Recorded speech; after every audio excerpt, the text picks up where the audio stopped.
buenas tardes a todos nuestros asistentes. Soy Lina Garzón y los saludo desde la Vicepresidencia de Promoción y Prevención de Positiva Compañía S.A., la aseguradora de todos los colombianos. Nos encontramos nuevamente en este espacio lleno de prevención y aprendizaje con el fin de seguir fortaleciendo las competencias mediante nuestro Plan Nacional de Educación Positiva Educa 2020. Damos inicio a nuestro taller denominado Higiene Ocupacional en Riesgo Biológico, metodología de evaluación para SARS-CoV-19. Nos acompaña nuestro experto Argemiro Michael Joseph Sanabria, ingeniero químico especialista en gerencia en seguridad y salud en el trabajo. Ingeniero Joseph, muy buenas tardes, bienvenido. Lina, muy buenas tardes, ¿cómo vas? Muy bien, ingeniero, ¿cómo estás tú el día de hoy? Bien, gracias, sí señora. Bueno, ingeniero, entonces te dejo con nuestros asistentes para que iniciemos nuestro taller del día de hoy. Vale, muchísimas gracias.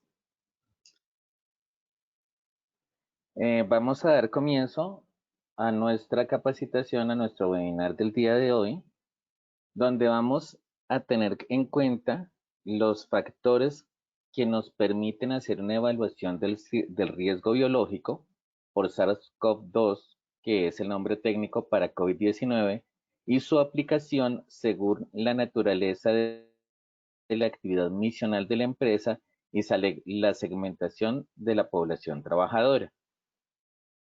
Antes de ello, debemos tener en cuenta algunos aspectos que son nuestra tabla de contenido. Vamos a hablar un poquito de los objetivos de la metodología simplificada para la evaluación de riesgo biológico, los factores que intervienen en la evaluación del riesgo biológico por riesgo higiénico, la aplicación de los factores de riesgo inherentes al virus SARS-CoV-2, como les decía, es el nombre técnico para COVID-19, la aplicación de estos factores de riesgo inherentes a las medidas de control que debemos implementar. ¿Cómo fortalecemos esas medidas de control dependiendo del resultado de la evaluación de riesgo higiénico y el plan de acción? Y vamos a ir aplicando el método a algunas actividades económicas. Vamos a hacerlo, por ejemplo, para actividades económicas para que nos quede un poco más claro el uso de esta metodología. Finalmente, le damos espacio a una sección de preguntas. Entonces, cuando hablamos de los objetivos de evaluación de riesgo biológico, partamos de algo. ¿Para qué se evalúa el riesgo? Independientemente que sea riesgo biológico, riesgo de cualquier naturaleza, ¿cuál es nuestro objetivo al evaluar el riesgo? Nuestro objetivo al evaluar el riesgo es establecer el nivel de riesgo de la población trabajadora frente a la exposición identificada en términos de probabilidad y consecuencia. Ahora sí, enfoquémonos específicamente al riesgo biológico. Se puede medir el riesgo biológico desde el punto de vista físico, desde el punto de vista directo. No podemos hablar de una medición del riesgo biológico, ya que el muestreo biológico en aire no es útil, puesto que las entidades biológicas, estamos hablando de los microorganismos, no están aislados. En ese orden de ideas, pues vamos a tener unos muestreos que nos van a ser de alto costo y van a ser de una baja eficacia, además que no nos va a permitir cuantificar de forma promedio o de forma estandarizada la presencia del microorganismo, porque estos muestreos son muy específicos al lugar y son de un alcance muy pequeño, además que como les decía, no podemos encontrar un solo ente en un muestreo biológico, es decir, no son específicos. A diferencia, por ejemplo, del riesgo químico o del riesgo físico, que cuando hacemos la medición sí podemos enfocarlo directamente al factor que estamos evaluando. Entonces, ¿para qué sirve esta metodología simplificada de riesgo biológico? Es un instrumento cualitativo que permite cuantificar el riesgo a partir de criterios de exposición, es decir, a partir de criterios que no son medibles, pero sí, sí son proyectivos o son criterios eh, que se pueden determinar. Podemos cuantificar el riesgo y es lo que vamos a ver el día de hoy. Es un instrumento útil y práctico que nos permite identificar en qué estamos, en dónde estamos cómo podemos mejorar y hacia dónde debemos implementar nuestras medidas de control. Y orientarlo en la priorización de estas medidas preventivas y de control. Y es importante aclarar que este método fue diseñado específicamente para enfermedades infectocontagiosas. Para otro tipo de exposiciones o otro tipo de consecuencia, otro tipo de entidades microbiológicas eh, que no sean infectocontagiosas, este método no se aplica. Entonces, esto es importante dejarlo claro. En este caso, pues aplica COVID-19 porque COVID-19 es un virus que es que pertenece a esa característica o esa clasificación de generar una enfermedad infectocontagiosa que es una infección respiratoria aguda. Cuando hablamos de factores que intervienen en la evaluación de riesgo biológico, que tenemos que partir pues del método como tal. Y el método nos dice que el índice de exposición potencial, como les digo, esta no es una medición directa, sino una medición indirecta, es igual al riesgo en términos de peligrosidad, de exposición y de consecuencia, que es lo que vamos a tratar a continuación, sobre las medidas de control. En estos términos, tenemos que determinar cuál es la peligrosidad del microorganismo, y esta peligrosidad del microorganismo la tenemos a partir de entes internacionales. Esto no son criterios subjetivos. Yo creo que puede ser, no. Tenemos que remitirnos siempre a fuentes confiables. El contacto. El contacto estamos hablando cómo nos estamos exponiendo, si es un contacto estrecho, si es un contacto por superficies o si es un contacto por estornudos, que lo vamos a mirar y como también cómo se cuantifica. Las comorbilidades, cómo aplica el tema, el aspecto de comorbilidades en esta evaluación del riesgo y la transmisibilidad. En medidas de control, tenemos que mirar los controles de ingeniería, los controles administrativos enfocados a lo que son las prácticas seguras de trabajo y el plan de movilidad y el uso de elementos de protección personal. Comencemos por el riesgo.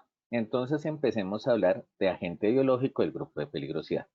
Este método nos clasifica los microorganismos dependiendo de la probabilidad que cause la enfermedad, del riesgo de la propagación a la colectividad y de la profilaxis o tratamiento eficaz. De acuerdo con el Advisory Committee on Dangerous Pathogens de Reino Unido, en convenio con la Comisión Europea, con la Comisión de la Unión Europea, COVID-2 SARS-CoV-2 o COVID-19 está clasificado en el grupo 3, es decir, puede provocar una enfermedad grave y constituir un serio peligro para los trabajadores, y esto es porque se desconocen los efectos, así como nos hemos dado cuenta que es un microorganismo que puede generar desenlaces mortales. También hay personas que tienen unos desenlaces, una enfermedad donde hay unos síntomas, donde hay una sintomatología muy parecida a una gripa, pero el desenlace es positivo.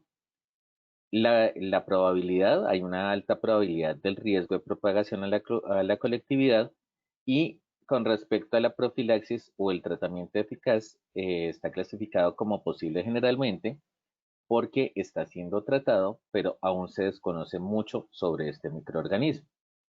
En este orden de ideas, de acuerdo con esta clasificación, encontramos que a esta categoría, a cada una de la categoría, se le asignan números.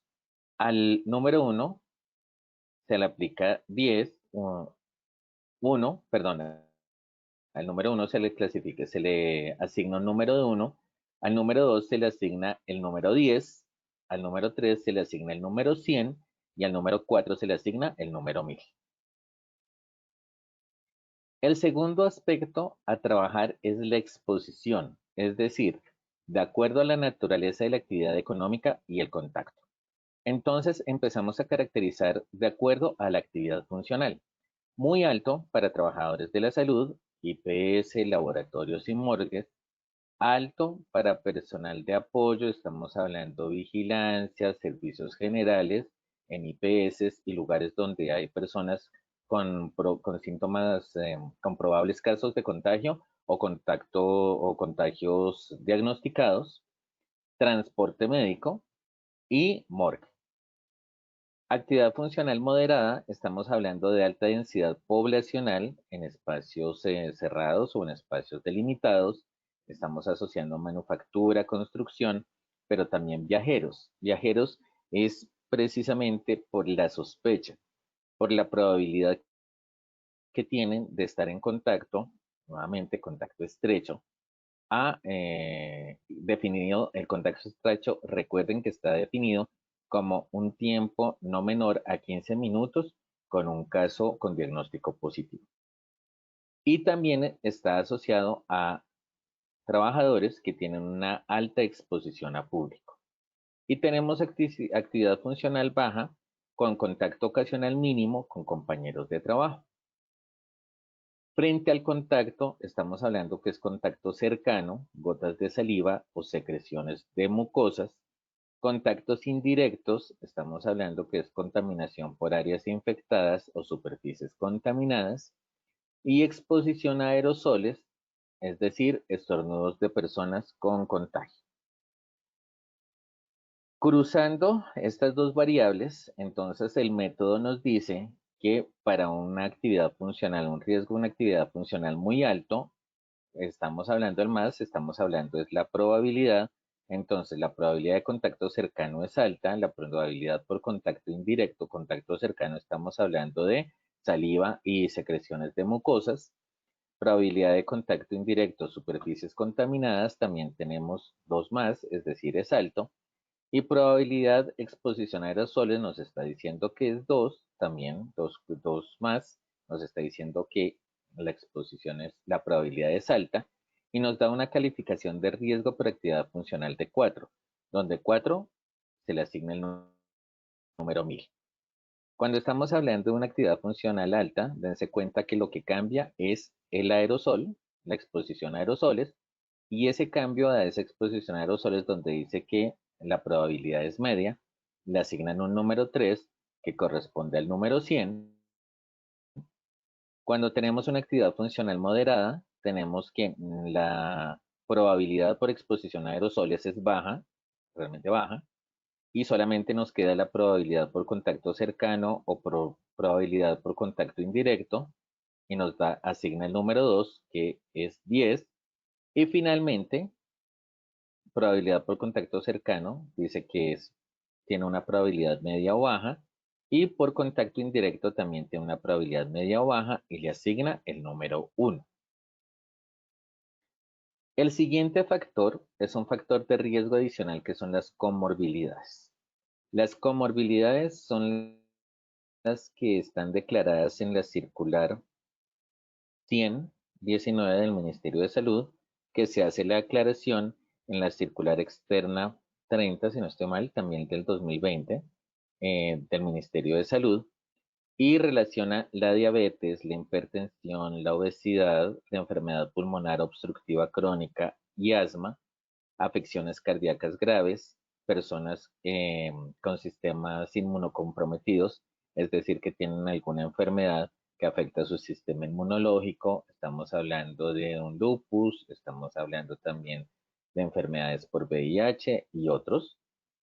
Hablamos de también cáncer, el cáncer también, las personas que tienen algún padecimiento de cáncer tienen un sistema inmunocomprometido, enfermedades renales y hepáticas y también por convivencia. Entonces, dense cuenta que aquí dentro de la comorbilidad también se incluye el aspecto de convivencia con personas con diagnóstico positivo. A estas comorbilidades o a las personas con estas comorbilidades se les asigna un valor de factor de riesgo adicional de 100. Y finalmente tenemos la transmisibilidad.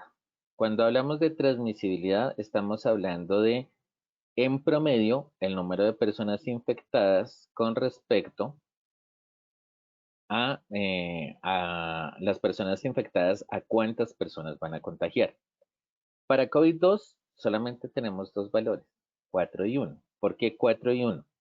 Porque en zonas ya tenemos, y nos ha dicho la Organización Mundial de la Salud, y nos han dicho las diferentes organizaciones, que la relación de contagio de una persona infectada por personas a contagiar está en el orden de 1,7, que es importante. Y aquí que está por encima del criterio de este RO mayor de 3, es decir, 4. Pero entonces, como está asociado a la zona, entonces tenemos que identificar las zonas que están libres de contagio o las zonas que están con contagio. Las zonas que están libres de contagio, pues vamos a tener un número reproductivo básico de la zona geográfica de 1. Pero digamos en Bogotá o en las ciudades donde se presentan casos, pues necesariamente vamos a tener que asignarle un número 4, de acuerdo a la información dada por las entidades sanitarias, por las autoridades sanitarias. En ese orden de ideas, el valor asignado es 1 para las zonas libres de contagio y 1000 para las zonas con contagio. Entonces, estimando el riesgo, vamos a tener los 4 factores. Peligrosidad, 100, según la clasificación internacional. Exposición, dependiendo la actividad económica. Yo para este ejemplo, eh, seleccioné manufactura. Manufactura corresponde al numeral 2, al número 2. Entonces hablamos que es 10. Pero cuando ya tenemos una empresa de manufactura que presenta contagios positivos, ya hay una exposición y un posible contacto estrecho, entonces la exposición cambiaría de 10 a 100. ¿Por qué de 10 a 100? Porque en 10 estamos hablando que hay una alta densidad poblacional en el lugar demarcado, pero en el 100, es decir, en el caso del 3, estamos hablando que ya hay una exposición a una persona con contagio. Entonces, por eso es que este factor nos está cambiando y tenemos que asignarlo de acuerdo a la actividad económica en donde estamos. La comorbilidad tenemos que asignarla de acuerdo a la segmentación de la población. En la resolución 666 del 2020 se establece que las empresas deben identificar las personas que tienen comorbilidades de acuerdo a las circulares que les mencioné anteriormente. En ese orden de ideas, pues no es lo mismo tener una población con comorbilidades que una población sana. Por eso es que dentro de nuestro trabajo tenemos que segmentar la población para poder asignar correctamente o evaluar correctamente ese aspecto de comorbilidad y darle el factor. Y transmisibilidad para Bogotá, como les decía anteriormente, es 1000. Si sumamos estos factores, entonces vamos a tener en el caso inicial que son 1210. No se les olvide este valor, ténganlo presente. Ahora vamos a hablar de las medidas de control. Cuando hablamos de medidas de control es lo que nosotros podemos hacer para, como su nombre lo indica, intervenir el factor de riesgo al cual los trabajadores o el trabajador está expuesto. Cuando hablamos de una baja tasa de ventilación, es decir, un espacio físico cerrado que no cuenta con sistemas de ventilación mecánica o no se favorece la ventilación natural, la calificación de control de ingeniería es 1. Es decir, vamos al contrario de lo que estábamos de la asignación que se le dio al riesgo. Cuando hablamos de una media tasa de ventilación, es decir, que se cuenta con espacios en donde la ventilación favorece los recambios de aire en un espacio físico cerrado, el número que se le asigna es 2. Cuando tenemos una alta tasa de ventilación, es decir, hay sistemas de ventilación mecánica, en la facilidad en donde es posible incrementar el número de recambios hora de aire, es decir, o el trabajo se realiza en exteriores, hablamos de 3. Y cuando hablamos de un trabajo en casa, estamos hablando de 4. ¿Por qué trabajo en casa estamos hablando de 4? Porque estamos eliminando la exposición por contactos a una distancia menor, a 1 metro o 2 metros de distancia, que es lo que nos recomiendan para evitar la exposición al contagio. Entonces, démonos cuenta, área administrativa donde el personal está haciendo trabajo en casa, se le va a asignar 1000. Para el área operativa, según su naturaleza económica. Podemos hablar de construcción. Construcción podría ser 10, también teniendo en cuenta el estado en que se encuentra la construcción y el tipo de construcción. Si es una construcción donde ya está terminando, pues vamos a tener un 10. Pero si estamos hablando de una construcción que hasta ahora está comenzando a, a construir bases, le vamos a asignar un valor de 100. ¿Por qué? Porque es una actividad que se realiza en exteriores. Y cuando hablamos de salud, podemos hablar de 10 o podemos hablar de 1. Ahora hablamos del segundo aspecto de las medidas de control, de prácticas seguras. Cuando hablamos de prácticas seguras, estamos hablando de cómo son esas medidas que hemos implementado para la población en general. Si hablamos, dense cuenta que ustedes encuentran aquí un texto en la parte derecha de la diapositiva, que es precisamente los aspectos, algunos de los aspectos que debemos tener en cuenta cuando hablamos de prácticas seguras. Hablemos del primero, barreras. ¿Cuáles son las barreras? Las barreras están, no confundamos la barrera del elemento de protección personal con la barrera física que está evitando que haya una exposición por contacto estrecho. ¿Esto qué quiere decir? Es el uso de acrílicos, de pantallas de acrílico en las personas que están atendiendo personal, o no sé si han visto algunas droguerías que también ponen algunas barreras en sintéticos, sí, también un material plástico transparente. Estamos hablando también de cristal, del uso de cristales. En algunas partes, en algunas empresas hay cristal para lo que es atención en público. Almacenes de cadena que implementaron todo este sistema a través donde están las cajas, que es donde tienen una alta rotación a volumen, a personal, también ponen esas barreras. Y cuando hablamos de vehículos, estamos hablando precisamente de esas barreras que están poniendo los vehículos entre el conductor y los pasajeros.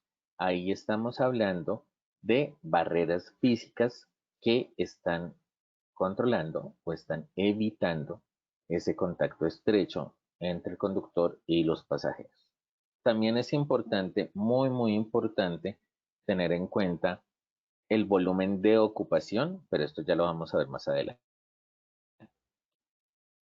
También debemos de hablar de las medidas de higiene. Medidas de higiene, lavado de manos cada 3 horas, los protocolos de comunicación del lavado de manos, cómo debemos hacer el lavado de manos, el uso de gel antibacterial,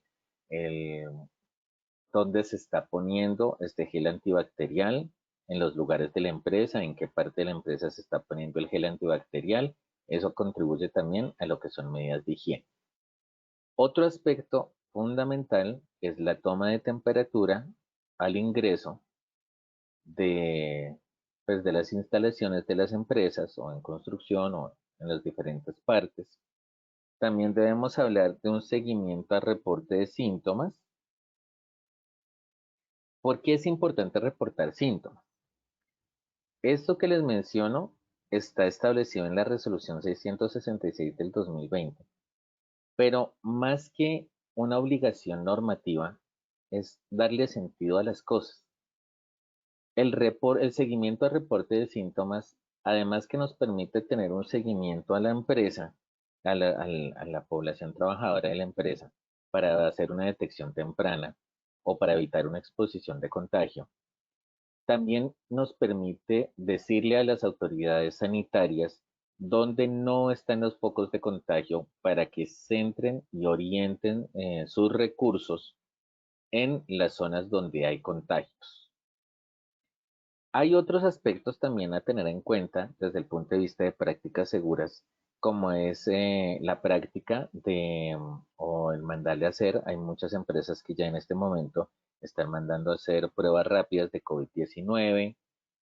También disminuir prácticas seguras de no tener personas con una distancia menor a 2 metros, como lo indican las autoridades, precisamente para evitar contactos estrechos. Em, Evitar el saludo de manos, evitar comer juntos.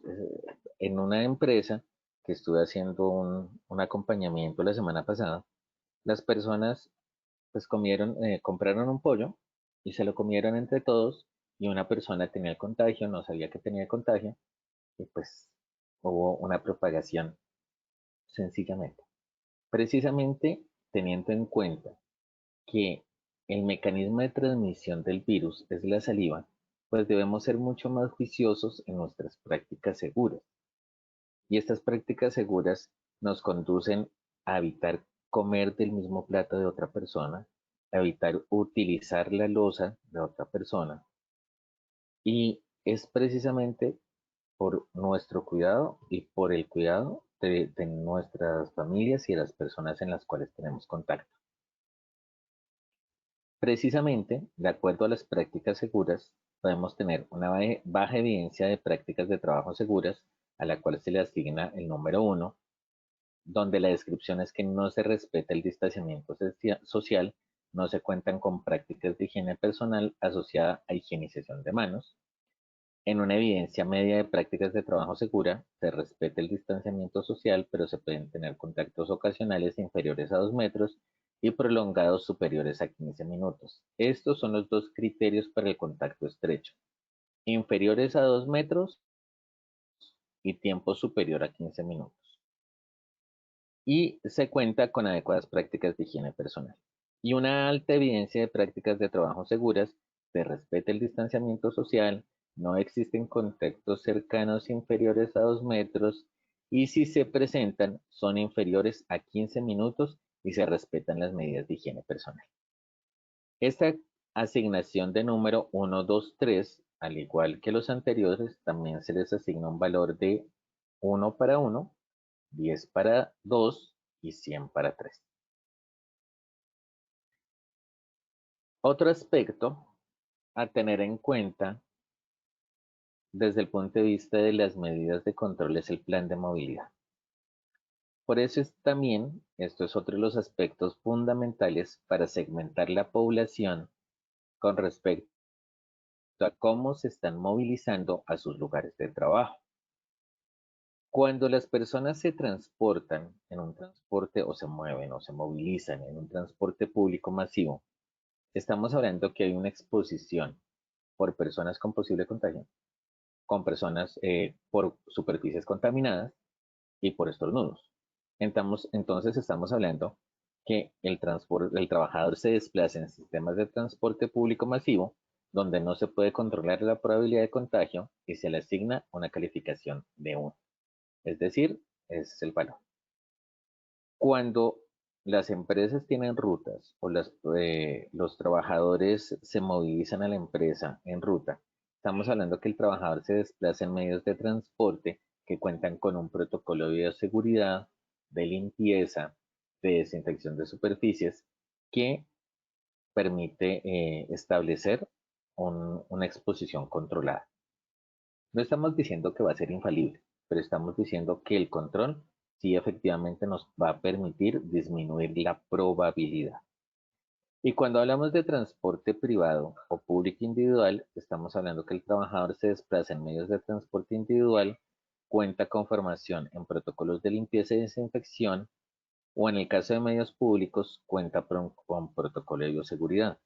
Por eso es tan importante las personas que en este momento están utilizando taxi o servicios de plataforma, pues que revisen que realmente lo está cumpliendo, porque es que si se está invirtiendo en un transporte privado o en un transporte público individual, más bien, pero no se siguen los protocolos de bioseguridad, de la limpieza de las superficies, del uso del gel en las manos al subirse, al bajarse, porque pues no tenemos una fuente de agua cercana, pues realmente estamos haciendo una inversión para un transporte público individual, pero realmente nuestra calificación desde el punto de vista de la medida de control va a corresponder a un transporte privado colectivo o quizás a un transporte público masivo, porque no hay un control de la contaminación a la cual podemos estar expuestos.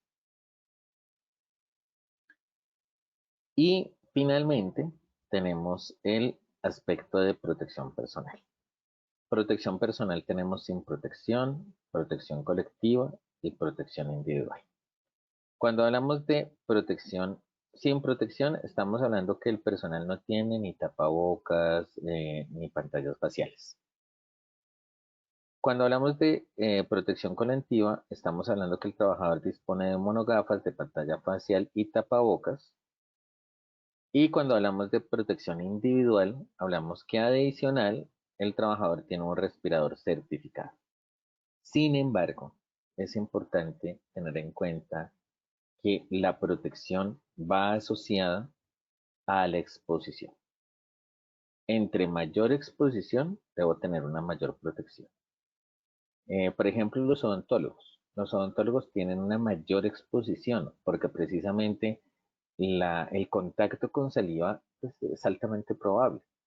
Por eso es que ellos, en este momento, los que están atendiendo urgencias, deben tener, además de su pantalla facial, deben tener protección respiratoria con filtros, que es diferente a un trabajador del área administrativa que está con una exposición esporádica, que tiene un control de ingeniería aplicable o pues realmente que le permite tener un control con un distanciamiento social de 2 metros. Entonces, si tiene un distanciamiento social de 2 metros y si tiene las otras medidas de control, pues no es necesario asignarle una protección individual tan estricta. Porque tengan en cuenta que por más amigable que sea la protección individual, realmente va a generar un grado de incomodidad en el trabajador. No sé si les pasa, pero tener el tapabocas 8 horas seguidas sin quitársela realmente incomoda. No les estoy diciendo que no lo hagan, debemos hacerlo, porque debemos usar la protección respiratoria en este momento de una forma racional y muy juiciosa. Pero a donde los quiero llevar es que debemos precisamente, y eso es lo que nos está diciendo el método, equilibrar factores. Factores, voy a volver la presentación, como son las prácticas seguras y el plan de movilidad. Eso es algo que debemos fortalecer, porque los controles de ingeniería, pues tenemos o trabajo en casa o tenemos un trabajo presencial. Y el trabajo presencial para implementar un control de ingeniería desde el punto de vista del trabajo presencial implica un costo, implica un mantenimiento, implica toda una serie de factores que pues, van a tener una inversión económica. Entonces, es importante que evaluemos no solamente desde el punto de vista de la seguridad del trabajador, sino también de la viabilidad del control.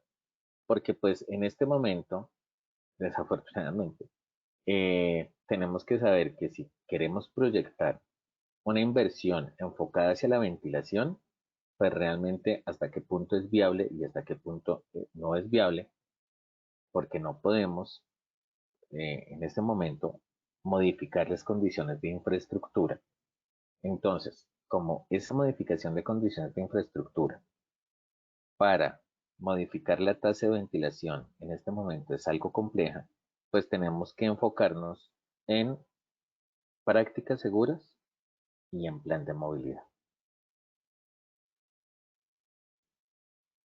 Entonces vamos a llegar al final del método y nos dice controles de ingeniería para manufactura. Vamos a hablar que nos lo podemos asignar en 100. Práctica, que es el mayor valor. Para el mayor valor presencial. Dense cuenta, mayor valor presencial, estamos hablando de 3, que es 100.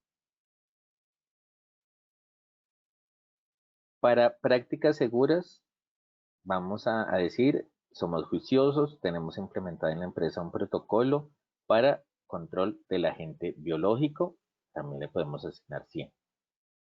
Plan de movilidad. No, pues tenemos empresas con ruta. ¿Qué hacemos? Solamente le podemos asignar 10. Y elementos de protección personal los vamos a asignar de acuerdo a la exposición y vamos a tener 100. El valor total es 310. Entonces, ¿qué nos dice el método? El método nos dice, el numerador es el riesgo, 1210. Y el denominador son las medidas de control, que son 310. Donde el índice de exposición potencial es 3.9 y lo situamos en la evaluación del riesgo y en el análisis del riesgo. Y nos dice, cuando es mayor a 2, es muy alto. Además de lo que tenemos implementado, debemos tener un aislamiento, una segregación del trabajador, además de los controles de ingeniería, fortalecer los aspectos de formación e información, hacer una vigilancia médica mucho más estricta. Entonces ahí ya tenemos que pensar en que tenemos que fortalecer todos estos temas de seguimiento de condición de reporte, el seguimiento de reporte de síntomas, la temperatura, el control de temperatura, el reporte de casos posibles, el reporte de casos positivos. Entonces tenemos que tener una vigilancia médica mucho más estricta porque precisamente el factor nos está dando mayor a 2. Elementos de protección personal, como les decía, a mayor exposición debemos tener una mayor protección. Y el transporte, pues debemos hacerlo lo más seguro posible. Cuando ese valor nos da entre 1 y 2,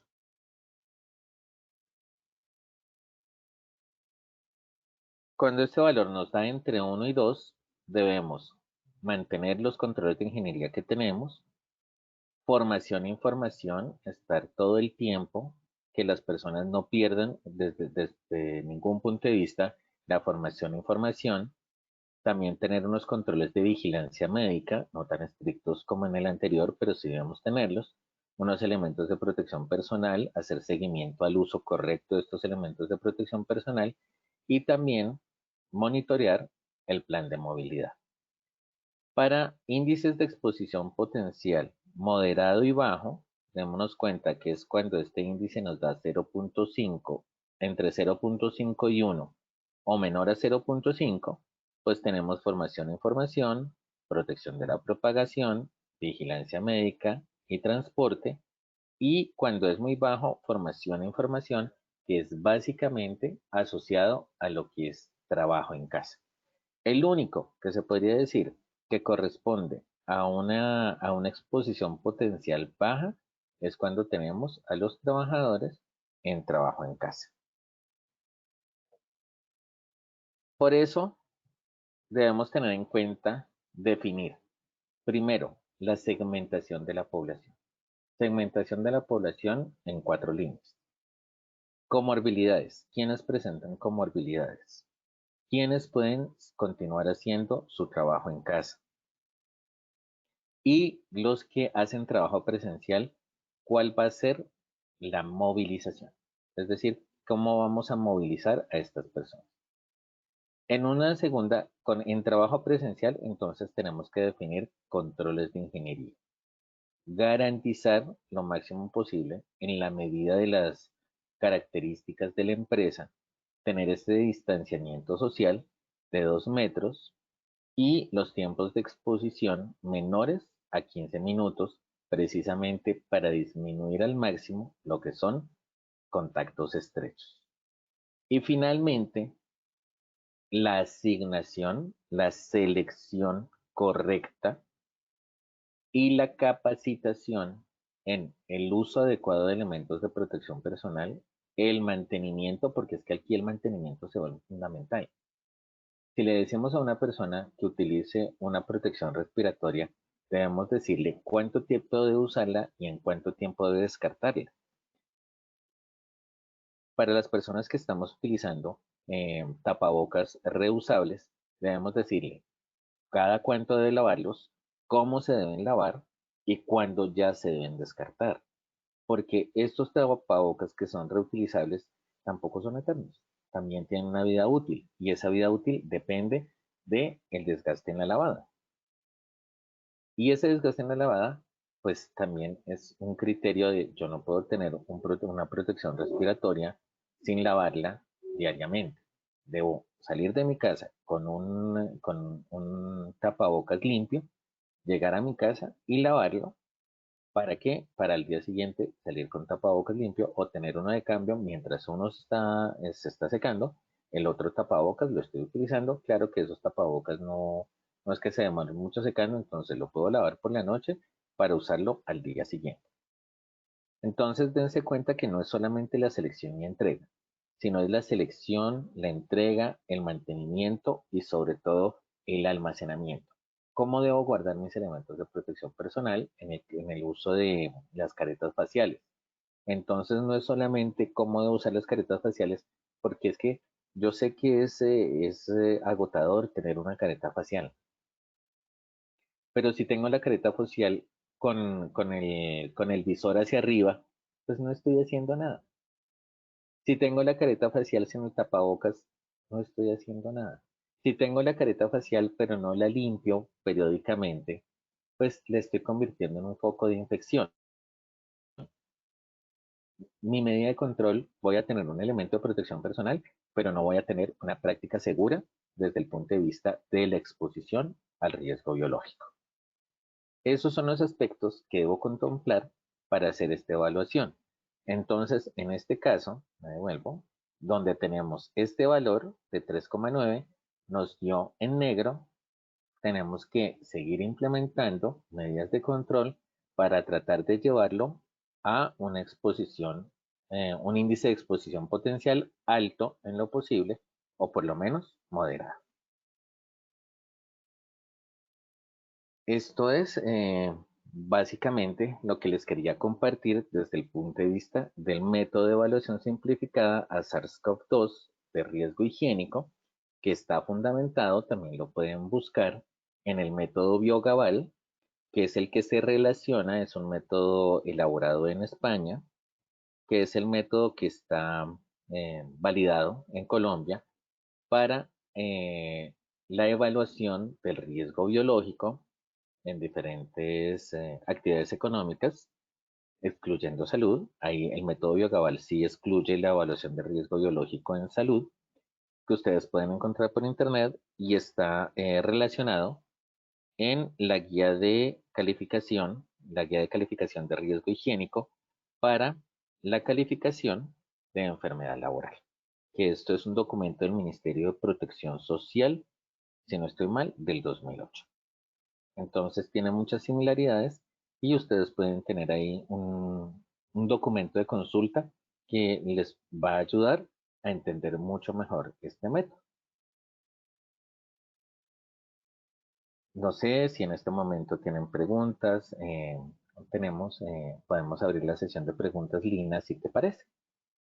Claro que sí, ingeniero. Muchas gracias por acompañarnos el día de hoy en este importante espacio educativo para todos nuestros asistentes. Bueno, vamos a responder rápidamente algunas preguntas que ustedes nos han realizado el día de hoy. Ingeniero, nos preguntan, Gloria Patricia nos dice que si nos puedes dar algunos tips para saber cómo se debe lavar el tapabocas y cuánto tiempo de utilidad tiene un tapabocas. El tapabocas depende del uso del primero, vamos por partes. El tiempo de vida útil del tapabocas depende del material y eso lo relaciona el fabricante. Entonces, si tenemos un tapabocas en tela antifluido, el tiempo de vida útil va a ser diferente a un tapabocas de tela no tejida, ¿sí? Y eso es lo que debemos preguntar al momento de adquirir el tapabocas. Entonces, no hay una única respuesta. La respuesta es, por favor, soliciten la ficha técnica y la recomendación al fabricante. Y en esa Perfecto. ficha técnica también está la forma de lavarlo. Se recomienda que sea que lo tengan agua con jabón, si se puede, jabón líquido, que por inmersión lo dejen por inmersión 5 o 10 minuticos, después lo saquen, lo jueguen y lo dejen secando a la sombra, precisamente para darle una mayor durabilidad a este tapabocas. Perfecto, ingeniero. Bueno, ingeniero, Roger Santiago nos pregunta si alguien es alérgico en las manos, ¿qué se puede hacer para evitar el gel si se ha vuelto uso obligatorio donde uno quiera entrar? O sea, en vez del gel, ¿cómo podemos desinfectarnos las manos? Complicado. Ahí sí, muy, muy complicado, muy complicado. La recomendación es usar guantes, ¿sí? Explicarle cuando va a entrar que está entrando con guantes y tener Ujú. unos pañitos, están vendiendo unos pañitos con alcohol para poderse estar limpiando los guantes. La recomendación, las personas, en ese caso la persona sí tendría que usar guantes, guantes de nitrilo, por favor, nitrilo, no ningún otro material, nitrilo o vinilo. Y con estas toallitas higiénicas, estarse limpiando los guantes para evitar que se convierta en un foco de infección. Perfecto, ingeniero. También nos pregunta si son seguros o eficaces los tapabocas de tela para el personal de un hospital. No, para el personal de un hospital no, como les decía, mayor exposición, mayor protección. Para personas de hospital, o son Nayos N95 o son protección, son filtros, son caretas con cartuchos. Sí, es una protección mucho Perfecto, más exigente. ingeniero. Ok, listo, ingeniero, que nos des por favor algunos tips para escoger un buen tapabocas. Depende de la actividad económica. Si es actividad administrativa y dependiendo también, porque si son personas que no manejan tanto público y que no tienen mucha exposición por movilidad, el tapaboca no tejido, el tapaboca reusable no tejido es válido. Si son personas que tienen una mayor exposición a contacto con público, pues les recomendaría un tapaboca con tela antifluidos, precisamente, evita la exposición a saliva. Si son personal de construcción, pues es necesario tener para material particulado no solamente por el virus, sino también por su exposición ocupacional a material particulado. Para personal de la salud se recomendaría, lo recomendado es Nayos N95, precisamente para riesgo biológico, para evitar el contacto y la exposición a flux de saliva. Y ya para odontólogos y ya profesionales que están en contacto con estos casos severos de COVID, pues ahí sí protección con cartuchos, ¿sí? Pero está muy, Ujú, muy claro. asociado a la exposición y a la actividad económica de la persona. Por ejemplo, morgues. En morgues tenemos que hablar necesariamente de una protección de Nayos N95 y de unas caretas, porque no solamente tienen la exposición a riesgo biológico, sino también a riesgo químico por los productos químicos que utilizan en el desarrollo de su actividad económica. Perfecto, ingeniero. Bueno, ingeniero Joseph, muchas gracias nuevamente por habernos acompañado el día de hoy, por habernos brindado toda esta información a nuestros asistentes y por supuesto a nuestros afiliados. Muchas gracias. Muchísimas gracias, Lina, que estés muy bien. Bueno, y por supuesto también agradecemos a todos nuestros asistentes por su participación. Para aquellas personas que nos preguntan dónde pueden ver la grabación de este taller, les recuerdo que pueden visitar nuestro centro virtual Posipedia, que está totalmente renovado. Tiene varias secciones donde encontrarán mucha información, donde podrán descargar el material de todos los talleres web, ver los videos, las presentaciones, algunos tips. Entonces los invito a que por favor visiten nuestro centro virtual Posipedia, www.posipedia.co. Los certificados los pueden generar de 1 a 8 días hábiles en nuestro portal Travesía, www.positivatravesía.co. Allí también encontrarán el cronograma semanal donde podrán inscribirse a todas nuestras acciones educativas de la semana. Entonces, totalmente, cordialmente invitados todos a que visiten nuestros centros virtuales para que se informen, para que se inscriban y asistan a todos los talleres web que tenemos preparados para todos ustedes. Agradecemos a todos su participación y, por supuesto, su compromiso con la prevención. Los dejamos con el siguiente video. Que tengan un excelente. Positiva Educa.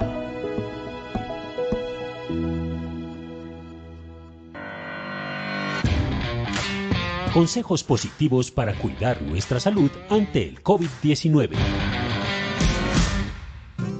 Hola, mi niño. Hola, papá. Hoy te vamos a enseñar algo muy importante. ¿Estás preparado?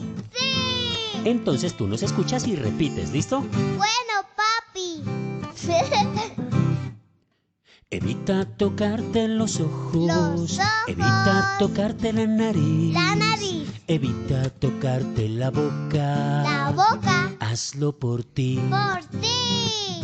¿Por qué? Tus manos todo el tiempo están en contacto con muchas superficies que pueden estar contaminadas con el virus. Si tocas tus ojos, tu nariz o boca, puedes adquirir o transferir el virus de las superficies.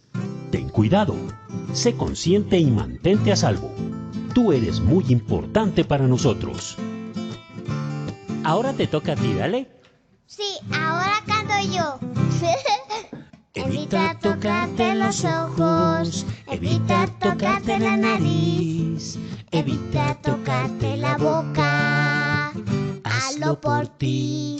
Y de esta forma estaremos seguros y nos conservaremos positivamente saludables. Por eso mantente informado y sigue las recomendaciones de tu ARL Positiva. Porque Positiva siempre está contigo. Te cuidamos, te ayudamos, te educamos. Y a través de nuestra página web www.positiva.gov.co y www.posipedia.co hemos puesto todos nuestros desarrollos para protegerte integralmente. Es tu protección nuestra prioridad. Positiva te acompaña.